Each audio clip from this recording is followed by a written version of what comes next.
Hello everyone. इस video में हम डिस्कस करेंगे जियोलॉजिकल टाइम स्केल के बारे में।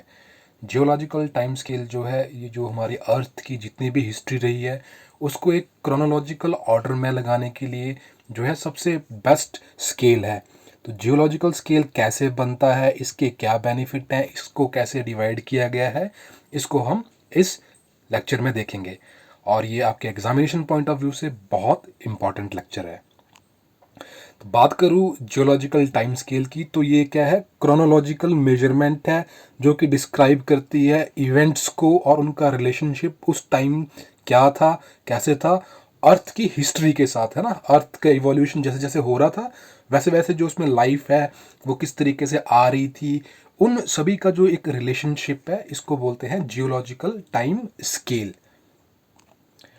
तो जियोलॉजिकल टाइम स्केल को बनाने के लिए क्या क्या स्टडी किया जाता है, इसमें जो है रॉक लेयर्स हैं उनकी स्टडी की जाती है, और जो दुनिया भर में जितने भी फॉसिल्स पाए जाते हैं उनकी स्टडी करके जो है साइंटिस्ट जो हैं, पेलियंटोलॉजिस्ट जो हैं, वो क्या करते हैं, इस टाइम स्केल को उन्होंने बनाया है।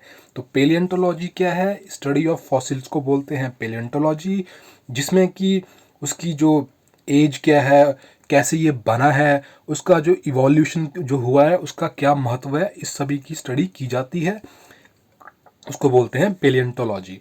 और जो फॉसिल कहलाने के लिए ना, कोई भी स्पेसिमेन का जो है 10,000 ईयर ओल्ड होना बहुत ज़रूरी है। तो रॉक लेयर्स की स्टडी और जो फॉसिल है दुनिया भर में उनकी स्टडी के माध्यम से इस जीटीएस यानी कि जियोलॉजिकल टाइम स्केल को जो है बनाया गया है। तो ये कुछ इस तरीके का दिखता है। तो इसमें वेरियस जो है इसको डिवाइड किया गया है, हम देखेंगे आगे भी। इयॉन में डिवाइड किया गया है, फिर ईरा आती है, फिर पीरियड आते हैं, फिर इपॉक्स आती हैं। तो इस तरीके से उसको डिवाइड किया गया है और किस तरीके से जो लाइफ है वो इवॉल्व हो रही है, ये सब इसमें बताया गया है। इसको भी हम डिटेल में देखेंगे। तो देखिए, जो है इसको इयॉन में डिवाइड किया गया है। सबसे बड़ा जो यूनिट है इसका वो इयॉन है, उसके बाद ईरा आती है, उसके बाद पीरियड आता है, फिर ईपॉक्स आती हैं। तो ये आपके लिए जो ये क्रोनोलॉजी है, सीक्वेंस कौन बड़ा है कौन छोटा है, ये आपको एग्जामिनेशन पॉइंट ऑफ व्यू में बहुत हेल्प करेगी। तो इयॉन को फर्दर डिवाइड ईरा में करते हैं, ईरा को पीरियड में और पीरियड को ईपॉक्स में। अब देखिए, हमेशा जो जियोलॉजिकल टाइम स्केल है ना, उसका जो टाइम पीरियड हम डिनोट करते हैं, हम उसको डिनोट करते हैं मिलियंस ईयर अगो, माया। तो अब देखिए, इसमें कुछ मतलब आपको मैं बताना चाहता हूँ कि मिलियन क्या होता है। तो 1 मिलियन होता है 10 लाख के बराबर, ठीक है। और 10 मिलियन कितने हो गए, 1 करोड़ के बराबर। और 1 बिलियन कितना होता है, 100 करोड़। तो ये चीज़ें थोड़ा ध्यान रखना, क्योंकि जो मैं आगे आपको बताऊंगा, जैसे कि प्री कैम्ब्रियन एज कब शुरू हुई, तो मैं बोलूँगा 4.6 बिलियंस ईयर अगो, तो आप समझ जाना कितने साल हैं। तो देखिए, बात करूँ, अच्छा एक मिनट यहाँ देख लीजिए आप। तो ये देखिए, जो इसको पहले तो 2 इयॉन्स में बांटा गया है जो मेन है, एक है प्री कैम्ब्रियन और एक है फेनिरोजोइक, ठीक है। तो इसके अंदर फर्दर फर्दर डिविजन्स हुई हैं। तो जो प्री कैम्ब्रियन है उसके अंदर क्या क्या, इसको 3 हिस्सों में बांटा हुआ है, हेडन में, आर्कियन में और प्रोटीरोजोइक में। तो अभी हम इस पे फोकस कर रहे हैं, इसकी स्टडी पे। फिर जो है हम इसको पढ़ेंगे फेनिरोजोइक में, हम जो पढ़ेंगे आगे, जो जो इसमें इस इयॉन में जो इराज आती हैं, पेलियोजोइक आती है, मीजो, सेनजोइक, इनके अंदर देखेंगे हम फर्दर किस तरीके से ये सारा कुछ जो है इसकी स्टडी हम आगे करेंगे। तो अभी देखते हैं प्री कैम्ब्रियन के बारे में। तो जो प्री कैम्ब्रियन है वो 4.6 बिलियन ईयर अगो से शुरू होता है, जिस टाइम पे जो था अर्थ की जो क्या थी, फॉर्मेशन जो थी शुरू ही हुई थी, उस टाइम अर्थ अभी बनना शुरू हुई थी, से लेके 541 मिलियन ईयर अगो तक। ये क्या है, ये टाइम पीरियड है इसका, ठीक है। 4.6 बिलियन ईयर से लेके 541 मिलियन ईयर अगो जो टाइम है वो प्री कैम्ब्रियन पीरियड में आता है। और जो ये कैम्ब्रिया का मतलब क्या होता है ना, एक कैम्ब्रिया का मतलब क्या है, कैम्ब्रिया एक लैटिन वर्ड है जो कि मतलब वेल्स, इंग्लैंड में यहाँ पर इसको बोला जाता था, ठीक है। लैटिन नेम था वेल का, कैम्ब्रिया। तो यहाँ पर जो था, इस जमाने की जो थी रॉक्स जो हमें सबसे पहले मिली थी, इसलिए इसको कैम्ब्रिया बोला गया। तो इस जो ये था, जब ये रॉक्स मिली थी हमें कैम्ब्रिया में, तो उससे पहले का पीरियड जो वो था उसको बोला गया प्री कैम्ब्रिया, ठीक है। और जो कैम्ब्रियन है वो क्या है, फेनेरोजोइक में आता है, जो हम आगे पढ़ेंगे। तो ये इस तरीके से इनका नामकरण हुआ था।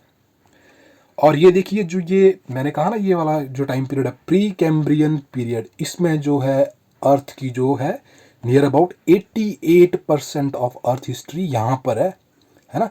तो 88% अर्थ हिस्ट्री इसमें है, बाकी जो है वो फेनेरोजोइक में है। तो इस तरीके की कुछ वो रॉक्स थी जो मैंने बताया था, कैम्ब्रियन रॉक्स ऐसी होती हैं। ये थी वो रॉक्स जो वेल्स में मिली थी।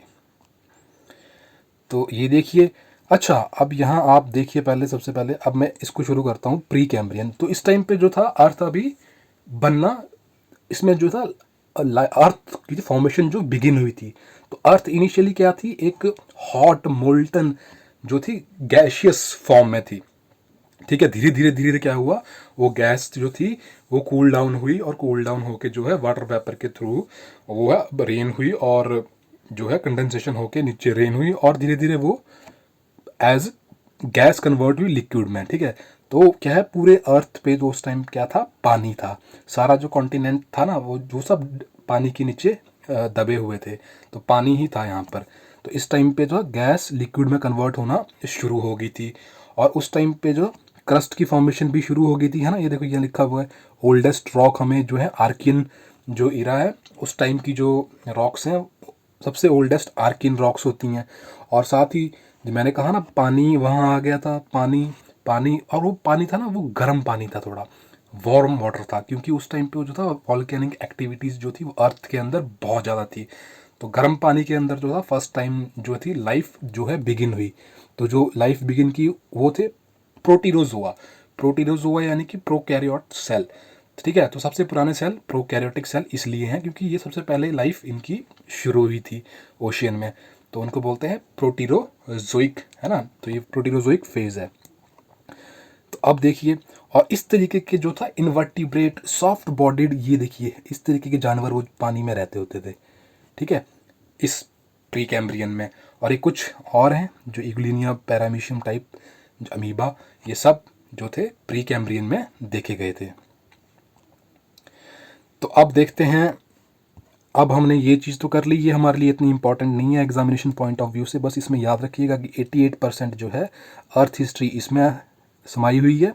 और कुछ इसमें याद रखिएगा कि जो फर्स्ट लाइफ है वो ओशन में यहाँ बिगिन हो चुकी थी, सॉफ्ट बॉडीड इनवर्टिब्रेट्स थे, और जो पैरामीशियम यूग्लिनिया ये भी यहाँ थे, और जो आर्कियन रॉक्स थी वो भी यहाँ पर फॉर्मेशन इनकी शुरू हो गई थी प्री कैम्ब्रियन में। अब जो हमारे लिए एग्जामिनेशन पॉइंट ऑफ व्यू से जो इंपॉर्टेंट है वो है फेनेरोजोइक। तो फेनेरोजोइक में हम कौन कौन सी ईरा पढ़ेंगे, पालियोजोइक, मीजोजोइक एंड सेनजोइक। ठीक है, तो इनको हम एक एक करके देखेंगे। अब इनके हम पीरियड्स भी पढ़ेंगे, ये सारे पीरियड्स हैं, ये ईपॉक्स, इसकी हम जो सेनजोइक है इसकी ईपॉक्स हमारे लिए इंपॉर्टेंट हो जाती है। तो बात करूँ मैं, अब मैंने कहा था कि जो कैम्ब्रियन पीरियड है ना, वो सब जो प्री कैम्ब्रियन के बाद आया, सबसे पहले वो आया कैम्ब्रियन। तो कैम्ब्रियन जो पीरियड है वो बिलोंग करता है पेलियोजोइक ईरा को, और जो ये ईरा बिलोंग करती है कौन से ईयन को, फेनेरोजोइक ईयन को। ठीक है, तो यहाँ से शुरू करते हैं हम अपनी इसकी पूरी डिस्कशन, ये पढ़ेंगे अब हम, ये वाला जो एग्जामिनेशन पॉइंट ऑफ व्यू से इंपॉर्टेंट है। तो जो ये ईयन है फेनेरोजोइक, इसको मैंने बताया, इसको हम अच्छा विजिबल लाइफ भी बोलते हैं यहाँ पर। इसको ये इंपॉर्टेंट है, यहाँ पर हमें लाइफ जो है दिखनी शुरू हो गई थी। और जो जो प्री कैम्ब्रियन था उसमें तो क्या था कि समुद्र के अंदर ही लाइफ थी। ठीक है, और जो बैक्टीरियाज वगैरह थे, ये प्रोकैरियोट्स थे, ये थे, तो ये अंदर थे, ये दिखते नहीं थे। तो विजिबल लाइफ वहाँ नहीं थी। विजिबल लाइफ जो है ये जो आई, इसको बोलते हैं फेनेरोजोइक में हमारे को विजिबल लाइफ दिखी। इसको हमने क्या है 3 हिस्सों में बांटा हुआ है, मैंने पहले ही बताया आपको, पेलियो, मीजो, सेंजोइक। ठीक है, तो सबसे रिसेंट कौन सा है, सेंजोइक है। तो पेलियो जो है 541 से लेकर 250 मिलियन ईयर्स तक है, 252 से लेकर 66 तक मीजो है, 66 मिलियन ईयर से लेके आज तक जो प्रेजेंट है वो सेंजोइक चल रही है। तो यहाँ देखिए, मैं कह सकता हूँ कि आज जो एट प्रेजेंट में अगर जियोलॉजिकल टाइम स्केल में अपना टाइम बताऊँ तो कैसे बताऊँगा, हम हैं फेनेरोजोइक ईयन में, उसकी सेंजोइक ईरा में, उसके क्वाटरनरी पीरियड में, और उसकी होलोसीन इपॉक में। तो ये एट प्रेजेंट हम ऐसे डिनोट करेंगे जीटीएस में अपने आप को। तो देखिए, सबसे पहले अब शुरू करूंगा मैं ये वाला, है ना, पेलियोजोइक। ठीक है। फेनेरोजोइक में मैंने बताया विजिबल लाइफ बोलते हैं इसे, इसको सेंजोइक सबसे लेटेस्ट न्यू लाइफ भी बोलते हैं, मीजोजोइक को मिडल लाइफ बोलते हैं, पेलियोजोइक को ओल्ड लाइफ बोलते हैं। अच्छा, इसे एक और बोलते हैं एंशियंट लाइफ भी बोलते हैं इसे, एंशियंट लाइफ। तो अभी हम यहाँ से एक एक करके इन तीनों को पढ़ेंगे। ये देखिए पेलियोजोइक, पेलियोजोइक में ये आती है, कौन कौन सी पीरियड आते हैं, Cambrian, Ordovician, Silurian, Devonian, Mississippian, पेंसिल्वेनियन और पर्मियन, इन दोनों को मिला के जो है कार्बोनीफेरस भी बोला जाता है। ठीक है। अब देखिए एंशियंट लाइफ इसका नाम है। यहाँ पर क्या हुआ, लाइफ तो वहाँ पर मतलब शुरू हो गई थी प्री कैम्ब्रियन में ही समुद्र के अंदर, लेकिन यहाँ पर एक्सप्लोजन हुआ बहुत ज़्यादा, मतलब जो लाइफ थी वो बढ़ना शुरू होगी ओशन में। और मोस्टली जो थे वो इन्वर्टिब्रेट ही डोमिनेट कर रहे थे, जिनकी रीढ़ की हड्डी नहीं होती। और जो मछलियाँ थी वो इस टाइम पे एमर्ज हो चुकी थी, लेकिन ये जो मछलियाँ थी ना, इनके जो है जॉज नहीं होते थे, सिंपल मुंह होता था, जॉज इनके नहीं होते थे। हम देखेंगे आगे इसी लेक्चर में कि जो जॉज वाली मछलियाँ हैं वो कब आई थी। और इसे क्या है, एज ऑफ एम्फीबियंस भी बोला जाता है। अर्ली लैंड प्लांट्स यहाँ पर जो है प्रेजेंट थे। अच्छा, मैं एक चीज़ करेक्ट करना चाहता हूँ, जो ये मैंने फ़िश की बात की ना, ये जो प्री कैम्ब्रियन में जो उस टाइम पे मतलब क्या था, फिशेज नहीं थी। तो इस टाइम पे जो फ़िश थी इनके जो है जॉज डेवलप हो गए थे। मैंने यहाँ कुछ गलत बोला है, शायद जॉज नहीं थे मैंने कहा है, तो जॉज इनके थे पेलियोजोइक वाली में। ठीक है। और ये फर्स्ट फिश थी जो कि एमर्ज हुई थी। तो ठीक है, इस चीज़ को याद रखिएगा, करेक्शन है ये। और सबसे पहले जो लैंड प्लांट्स थे वो भी हमें इसी पीरियड में मिले, और जो ये अर्ली कोल फॉर्मिंग फॉरेस्ट थे ये भी हमें इसी टाइम के मिलते हैं। तो ये मोस्टली जो है कार्बोनीफेरस जो पीरियड है इसमें बने थे, अर्ली कोल फॉर्मिंग फॉरेस्ट। तो अब देखिए इस टाइम पे क्या हुआ, जो एक रोडिनिया नाम से एक जो था, रोडिनिया जो था एक सुपर कॉन्टिनेंट था। ठीक है, ये सुपर कॉन्टिनेंट था उस टाइम पे। और ये जो था क्या हुआ, धीरे धीरे इसने क्या है अलग होना शुरू कर दिया। ठीक है, ये अलग हुआ, इस तरीके से अलग अलग होता गया, और फिर जुड़ के क्या है, फिर जुड़ गया था ये। तो ये फिर जुड़ा था तो उसने क्या बनाया था, पेंजिया बनाया था। तो पेलियोजोइक में क्या क्या हुआ कि जो रोडिनिया था वो सेपरेट हुआ और फिर मिलके जुड़ के क्या बनाया उसने, पेंजिया बन गया था वो। ठीक है। तो इस पॉइंट को आप याद रखिएगा पेलियोजोइक के लिए। और आगे जब ये पेंजिया टूटा था, इसको हम आगे देखेंगे, है ना, ट्रायासिक, जुरासिक और क्रेटेशियस पीरियड था, उस टाइम पे पेंजिया टूटा था, आगे देखेंगे। तो ये देखिए इस टाइम पे क्या था, जो ये हैं सारे अपलाइशियन माउंटेन्स हैं, ये कहाँ है, यूएसए में। ये भी इस टाइम जो है फॉर्म हो चुके थे। तो कितने पुराने हैं देखिए, है ना। और ये देखिए इस टाइम जो है क्या हुआ, एक जो है मास एक्सटिंक्शन का जो फर्स्ट मास एक्सटिंक्शन जो हुई थी वो इस टाइम हुई थी। ठीक है। इसी हुई कैसे थी इस टाइम पे, क्योंकि एक्चुअली अर्थ अभी शेप ही कर रही थी, तो उसके अंदर से कई मोल्टन जो ये मैग्मा जो बाहर आ रहा था, गैसेस देखिए क्लाउड किस तरीके से बाहर आ रहे हैं, मिट्टी बाहर उड़ रही है। तो इतने ज़्यादा मतलब ये बर्स्ट हुए कि इन्होंने पूरे आसमान में जो है पूरा क्लाउड कर दिए, मिट्टी ही मिट्टी होगी, और जो सनलाइट है वो कई कई दिनों तक जो है नीचे नहीं आ पा रही थी। तो उसकी वजह से क्या हुआ, जो मरीन एनिमल्स हैं 90% वो सारे मर गए, और 70% लैंड एनिमल्स थे वो मर गए इस इवेंट की वजह से। तो इसलिए इसको फर्स्ट मास एक्सटिंक्शन बोला जाता है। ठीक है। और कुछ जब मैंने बताया ना रोडिनिया सेपरेट हुआ था, फिर उसके बाद अलग, फिर जुड़ गया था, फिर पेंजिया बना, तो उस टाइम पे भी कुछ जो था, कुछ लॉस हुआ था मरीन एनिमल्स का और लैंड एनिमल्स का। तो देखिए ये इस तरीके के फिश हैं, ये देखिए इनके जॉज हैं, इनके जॉज यहाँ पर, तो मैंने कहा था ना ये है। तो यहाँ पर जो फिश थी इनके जॉज थे। और ये देखिए प्लांट, ये देखिए ये क्या है, ये तो पता है आपको, ferns, first land plants, ferns and mosses. ठीक है, ये भी उस टाइम पे थे। अब बात करते हैं मीजोजोइक यानी कि मिडल वाली की, है ना, मिडल एज। इसमें हम देखेंगे ट्रायासिक, जुरासिक, क्रिटेशियस। ठीक है। तो हम ये हमने देख लिया सारा, है ना। अब हम इसमें हैं। तो यहाँ पर देखिए क्या इवेंट हुआ, जो पेंजिया बना, पेंजिया टूट गया, पेंजिया टूटा ट्रायासिक में। ठीक है, 200 million year ago Laurasia and Gondwana, इसका नॉर्दर्न जो था लॉरेशिया था और गोंडवाना सदर्न था, और बीच में देखिए टेथिस सी था। तो इस तरीके से ये टूट टूट के और आज जो प्रेजेंट डे है वो इस तरीके से है। तो इसका टूटना शुरू कहाँ हुआ था? इसी मीज़ोज़ोइक में, ये याद रखिएगा। और यहाँ देखिए किस तरीके के जो जानवर हमें इस टाइम पे जो देखने को मिले। यहाँ पर रेप्टाइल्स भी थे, यहाँ पर डायनासोर भी थे। तो छोटे डायनासोर भी थे, बड़े भी थे, है ना, छोटे बड़े सब थे।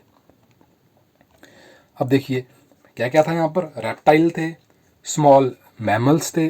मैमल्स क्या होते हैं? जो कि अपने बच्चों को दूध पिलाते हैं और जिनकी बॉडी पे हेयर्स होते हैं। तो इस टाइम मैमल्स भी आ गए थे। और बर्ड्स भी देखे यहाँ पर, इस टाइम पे बर्ड्स भी थे। जो ट्रायासिक पीरियड था ना, जो स्टार्टिंग का ही पीरियड था, उस टाइम पे जो था डायनासोर जो थे वो छोटे डायनासोर थे मेनली, ठीक है। ट्रायासिक में थे छोटे। लेकिन जो ये जुरासिक पीरियड आया ना, जुरासिक पीरियड में जो डायनासोर थे वो बहुत बड़े थे। तो इसलिए आपने जो हमारी मूवीज़ देखी होंगी जुरासिक पार्क वगैरह, उसमें इतने बड़े बड़े जो हैं ये डायनासोर देखने को मिलते हैं। और इस टाइम पे देखिए जो जिम्नोस्पर्म्स हैं ये भी थे। ये क्या है? पाइन। तो ये सारे जिम्नोस्पर्म भी उस टाइम पे थे। और जो फ्लावरिंग प्लांट थे मीज़ोजोइक के एंड के टाइम पे जो थे आना शुरू हो गए थे। और देखिए जब मीज़ो एंड हो रही थी ना, तो उस टाइम भी एक मास एक्सटिंक्शन हुआ। तो उसमें क्या हुआ? इसमें जो है बोला जाता है कि कॉमेट, कोई कॉमेट था या फिर एस्टेरॉयड था, ये आके जो है धरती से टकराया था। इस तरीके से आया और धरती पर टकराया। और इसकी वजह से जो है बहुत सारा जो है ये ऊपर जो है डस्टी क्लाउड्स बने और कई कई दिनों तक जो है लाइट वगैरह नहीं रही। लाइट नहीं आई तो जो बेचारे प्लांट्स थे वो मर गए। प्लांट्स मर गए तो प्लांट को खाने वाले एनिमल मर गए। एनिमल मर गए तो उनको खाने वाले वो सारे जो हैं धीरे धीरे स्वाइप होते गए। और इसी उसमें जो था जो एक क्रिटेशियस में हुआ था, ठीक है। और इसी टाइम पे बोला जाता है कि जो डायनासोर थे वो भी सारे ख़त्म हो गए थे। और एट प्रेजेंट जो हम देखते हैं ना एनिमल की स्पीसीज जो कि काफ़ी टाइम से चलती आ रही हैं, तो वो उसी टाइम की हैं जो कि इस एक्सटिंक्शन को जो है जिन्होंने झेल लिया था। तो अब आते हैं हम सेंजोइक में। सेंजोइक में हम पढ़ेंगे इसके अंदर क्या है, कई बोलते हैं 3 पीरियड आते हैं और कई इन दोनों को कंबाइन करके जो है टर्शरी बोल देते हैं इसको, टर्शरी पीरियड, ठीक है। तो टर्शरी और क्वाटरनरी, तो ये पढ़ चुके हैं हम सारा, ये भी देख लिया और ये देख रहे हैं अब। तो ये देखिए इस टाइम पे जो क्लाइमेट था ना वो कैसा हो गया था? Warm and mild. तो यहाँ पर जो था मैमल्स ने अपना जो नंबर था वो बढ़ाना शुरू कर दिया। मैमल बढ़े तो देखिए उस टाइम पे डॉल्फिन भी थी, उस टाइम पे वेल्स भी थी। और साथ ही साथ देखिए जो ये एल्प्स है ना यूरोप के, ये देखिए इटली है। तो ये सारे जो हैं ये वाला जो एरिया है ये क्या है? यहाँ पर एल्प्स माउंटेन है। और ये देखिए यहाँ पर रॉकी माउंटेन्स हैं ये वाले। एल्प्स और रॉकी माउंटेन्स, जो रॉकी कहाँ है? यूएसए में है। एल्प्स कहाँ है? यूरोप में है। अच्छा यहाँ पर ना एक चीज़ आप ऐड कर लीजिएगा, और हिमालयास। हिमालयास जो हैं ये भी इसी टाइम पे फॉर्म हुए थे। तो आपको पता होना चाहिए, है ना, ये कहाँ हुए थे? सेंजोइक में सब फॉर्म हुए थे, टर्शरी पीरियड में, है ना, इस वाले में। एल्प्स भी, रॉकी भी और हिमालय भी। अब देखिए इस टाइम पे क्या था? आइस एज की जो है शुरुआत हुई थी। इसका जो क्वाटरनरी पीरियड है ना उसमें जो है आइस एज शुरू हो गई थी। तो उस टाइम पे कुछ इस तरीके के जानवर देखने को मिलते थे। क्लाइमेट बहुत ठंडा हो गया था, बर्फ़ ही बर्फ़ थी हर जगह। तो आइस एज कहाँ मिलती है हमें? क्वाटरनरी पीरियड में। तो ये देखिए 1 मिनट, ये रहा हमारा क्वाटरनरी पीरियड। और इसकी जो ना ये जो इसके अंदर ईपॉक है प्लिस्टोसीन, इसी के अंदर जो है ये है हमारी आइस एज शुरू हुई थी। और जो ह्यूमंस थे ना, इन सबसे जो पहले वाले ह्यूमंस थे वो भी जो है इसी उसमें पनपे थे। यहाँ से हमारी शुरुआत हुई थी। और आइस एज जो है ना इसी में शुरू हुई, प्लिस्टोसीन में, और इसी में ही ख़त्म होगी, ठीक है। तो एट प्रेजेंट हम कौन सी में हैं? होलोसीन में जी रहे हैं। ये देखिए कैनेडियन शील्ड लिए हैं। और इसको हाँ एज ऑफ मैमल्स भी बोला जाता है। इसको सेंजोइक को एज ऑफ मैमल बोला जाता है। एग्जामिनेशन पॉइंट ऑफ से बहुत इंपॉर्टेंट है। तो इसमें देखिए क्या कहते हैं, जो मरीन एनिमल्स थे उनमें क्या क्या थे? एल्गे थी, मॉलस्क आ गए थे, फिश आ गई थी, मैमल्स आ गए थे, बहुत ज़्यादा बढ़ गए थे। लैंड में देखिए कैट, डॉग, कैटल थे। ह्यूमंस कहाँ आए, क्वाटरनरी पीरियड में मैं बता चुका हूँ। और फ्लावरिंग जो प्लांट थे इस टाइम पे सबसे ज़्यादा थे। मैंने कहा ना वो शुरू तो हो चुके थे पहले ही मीज़ो में। मीज़ो के एंड में जब था वो शुरू होना, वो आना शुरू कर गए थे। लेकिन जो सबसे ज़्यादा फ्लरिश कहाँ की हैं फ्लावरिंग प्लांट, इस रीसेंट वाली सेंचुरी में। तो ये सब था जीटीएस के बारे में। कोई भी आपका डाउट, कुछ भी क्वेरी है तो मुझे ज़रूर कमेंट बॉक्स में पूछ सकते हैं, या हमारा फेसबुक पे पेज है, आप सर्च कर सकते हैं एंजॉय लाइफ 1791 से। तो थैंक्स फॉर वॉचिंग, मिलते हैं अगली वीडियो में नए टॉपिक के साथ। पढ़ते रहिए, धन्यवाद।